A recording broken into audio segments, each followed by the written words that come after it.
వచ్చారు మీటింగ్ చేసుకుంటారు మాట్లాడుకుంటున్న మధ్యలో డాడీ మినిమం మనం సిటీలో ఉన్నప్పుడు సిటీలో మినిమం లాంగ్వేజ్ మీరు నేర్చుకోవాలి. ఇక్కడే కదా పుట్టాము మనం, మన తెలంగాణ కదా.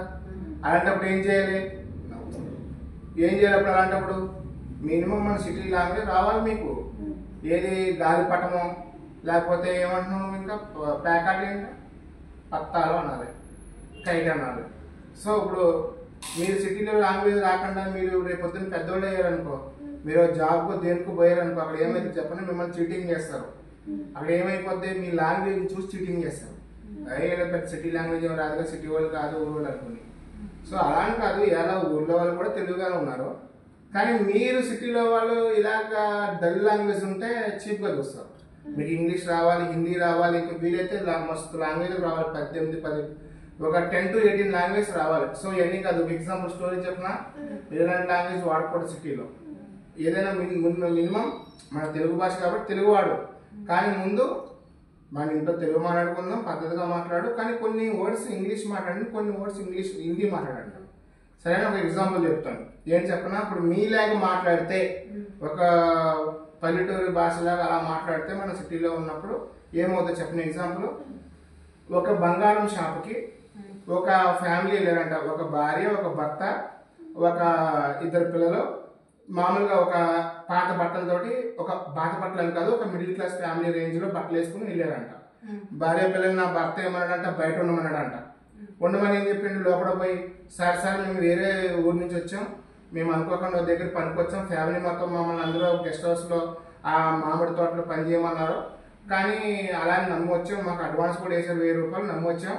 కట్ చేస్తే ఇక్కడికి వచ్చాక మాకేం పని లేదు అంటున్నారు. వేరే వాళ్ళు మీకన్నా మంచి వాళ్ళు దొరికారని చెప్పారు. మా డబ్బులు చూస్తే మేము ఏమీ లేవు, వాళ్ళు ఇచ్చిన 1000 రూపాయలు పెట్టుకుని వచ్చాం మేము. సో ఇప్పుడు మా దగ్గర పైసలు లేవు సార్, దయచేసి మీరు ఏమన్నా పైసలు ఇస్తే మేము మా ఊరు వెళ్ళిపోయి మీకు పైసలు పంపిస్తాం సార్ అన్నారంటాను. అర్థమవుతుందా మీకు? అంటే ఏం జరిగింది, ఆ బంగారం షాపతను ఏమన్నాడంటే గోల్డ్ షాపతన, నేను ఇలాంటివి నమ్మలేను. మా సిటీలో రోజుకి మా షాప్ తెరిచిన కాడ నుంచి బంద్ చేసే వరకు ఇంతమంది వచ్చి ఇప్పుడు అడుగుతారు మమ్మల్ని. నిజమైన సిటీలో అలాగే ఉంటాయి. మరి ఇంతమంది వచ్చి మీరు రకాలుగా పైసలు అడుగుతారు, అందుకు మేము నమ్మలేము. అందులోకి ఇప్పుడు గవర్నమెంట్ కూడా పైసలు దానం చేయడం అనేది, అంటే ధర్మం చేసే వాళ్ళకి బిస్కెట్ ప్యాకెట్, వాటర్ ప్యాకెట్ చేశారు, కానీ పైసలు ఇస్తే కేసు అంటే రీసెంట్లీ యూపీ గవర్నమెంట్ స్టార్ట్ చేసింది. సో ఇవన్నీ తప్పు అంటే అని చెప్తాడు షాప్ అతను. కానీ అప్పుడు ఏం చేస్తాడు, వీళ్ళు లేస్తారని కాలుకి దండం పెట్టి ఏడుస్తూ ఉంటాడు.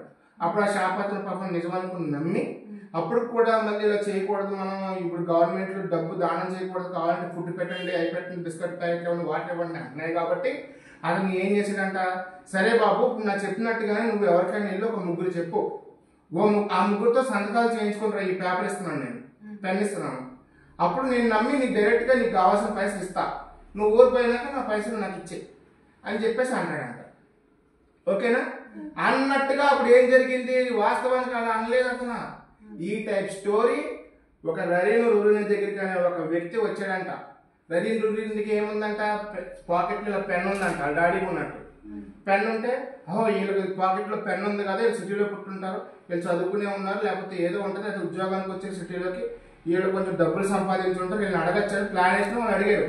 గ్యాస్ తీసుకెళ్ళి అడిగారు వీళ్ళు, ఆ షాప్ అతను ఎలా అడిగారో అలా అడిగారు. అంటే ఇతను అంకులు వచ్చి, ఆ డబ్బులు లేవన్న అంకులు వచ్చి అడుగుతులకు ఏం జరిగింది, ఆ షాప్ చెప్పిన అంకులు మాట విన్నట్టుగా ఇతను చెప్పారు. కట్ చేస్తే ఈ మాటలు నమ్మి రవిని ఏం చేశారంట, సరే ఏం చేయాలి అంకులు అన్నారంట. అంటే ఏం లేదు అమ్మ బాబు, చిన్న బాబు, నువ్వు చూస్తే చాలా మంచి బాబులే ఉన్నావు, నువ్వు చూస్తే ఇంకా మంచి బాబులే ఉన్నావు, సో అలాంటప్పుడు నీకు ఏం లేదు, ఈ పేపర్ మీద ఒక సంతకం పెట్టేసి ఇచ్చే, నేను ఆ సైడ్ చూపిస్తా, పైసలు ఇచ్చేస్తారు అని ఆ సైడ్ చెప్పింది. కాబట్టి అట్లా అని చెప్పి ఈ అంకుల్ మీరు చెప్పాడు స్టోరీ. చెప్పే వరకు మీరేం చేశారంట, నువ్వు పెట్టేసినావు.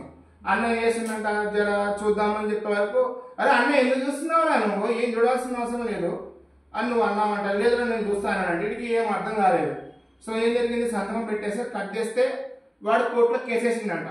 ఏమని కేసేసిండు, ఇగో వీళ్ళిద్దరూ కూడా నా దగ్గర పైసలు తీసుకుర్రు, వీళ్ళు పైసలు తీసుకున్నప్పుడు తీసుకోలేమని చెప్తారు, మా డాడీ మమ్మీకి చెప్పుకో, మాకు పెద్ద పెద్ద షాపులు ఉన్నాయి, అవి ఉన్నాయి, వాళ్ళు చెప్తే మమ్మల్ని కొడతారు, నీకు కావాల్సిన పైసలు మా గలలోకి దొరుకుకోలేదు, మేము ఇస్తామని చెప్పేసి వీళ్ళు చెప్పారు. నేనేమో ఫోన్లే పాపం తెలిసినప్పుడు నేను పైసలు ఇచ్చిన, ఇప్పుడు చూసానేమో పైసలు ఇవ్వలేదని చెప్తారు. అవి పైసలు ఇచ్చినందుకే సంతకం పెట్టారు పేపర్ మీద, ఇప్పుడు వట్టిగానే ఎవరైనా ఎందుకు పెడతారో అని వాడు ఉల్టా కేసేసి చెప్పిండంట. అప్పుడు మీరు అన్నారంట నరేంద్ర మోడీ ఏమన్నారంట, అదే డాక్టర్ మేమెందుకు అట్లా చేసినాం, మీరే ఎందుకు పైసలు తీసుకున్నాం, ఇవన్నీ నువ్వు అబద్ధాలు చెప్తున్నావు అంటే మరి సంతకం ఎందుకు పెట్టినావు, ఇవన్నీ ఉన్నాయి కదా అని చెప్పేసి కోర్టులో కేసులు అన్నీ అవి చెప్పినాయి అంట.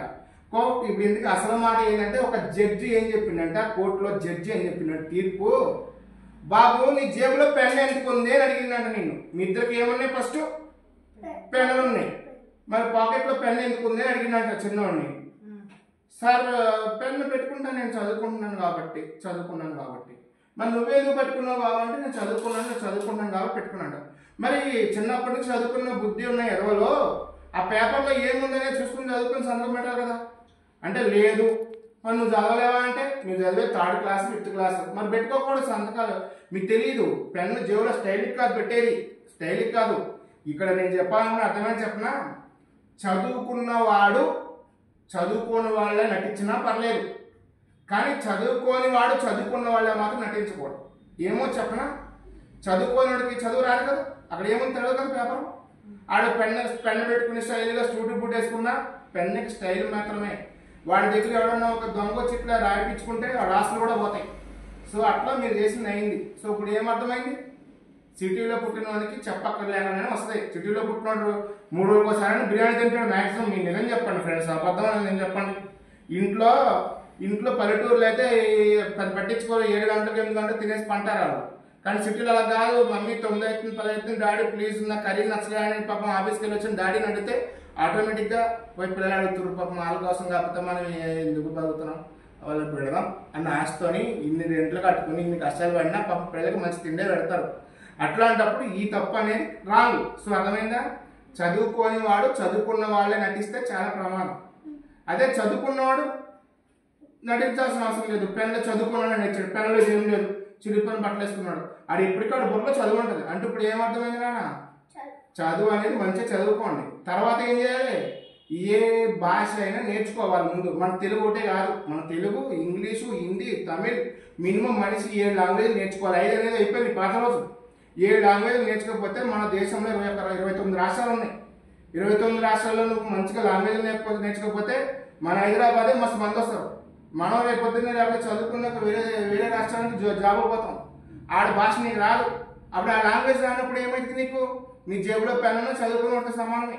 ఆడ నీ ఫ్రెండ్ అని చెప్పి క్లోజ్గా సంతకం పెట్టినావు అనుకో, అయిపోయింది, నీ బట్టలతో సహా అన్ని తీసుకెళ్ళి నేను జైల్లో పడేస్తాను. అర్థమైందా, బిల్డప్లు ఎడయ్యొద్దు. ఏం చేయాలి, స్కూల్లో చెప్పింది మంచిగా తినాలి, తల్లిదండ్రులు నేర్పించొద్దు, పేరెంట్స్ పెట్టిన తినాలి. రోజు ఏం చేయాలి, ముందు హోంవర్క్ అంటే అన్ని చేసుకుంటా పర్ఫెక్ట్గా ఏం చేయాలి, లాంగ్వేజ్ నేర్చుకోవాలి. Main important language Hindi, English, Telugu, Tamil. మన దేశంలో ఎన్ని ఉన్నాయి, 29 రాష్ట్రాలు ఉన్నాయి. కనీసం 18 లాంగ్వేజ్ నేర్చుకున్నారో పెద్దవాళ్ళు అని చెప్తారు.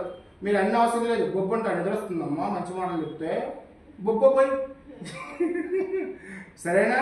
కనీసం నాకు 7 లాంగ్వేజ్ నేర్చుకుంటారు మీరు, 7 లాంగ్వేజెస్ అంటే హిందీ, ఇంగ్లీష్, తెలుగు, తమిళ్, మలయాళం, కన్నడం, అట్లా ఒక 7 లాంగ్వేజ్ నేర్చుకోవాలి. కేరళ సంథింగ్ ఏదో.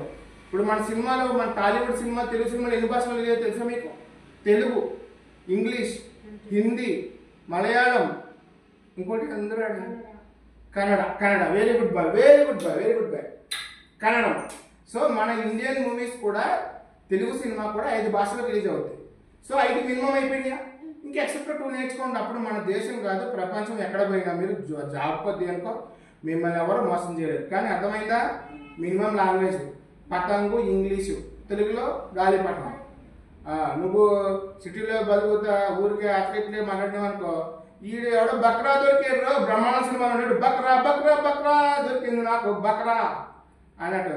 ఓకే ఫ్రెండ్స్, ఏదో సరదాగా పిల్లలు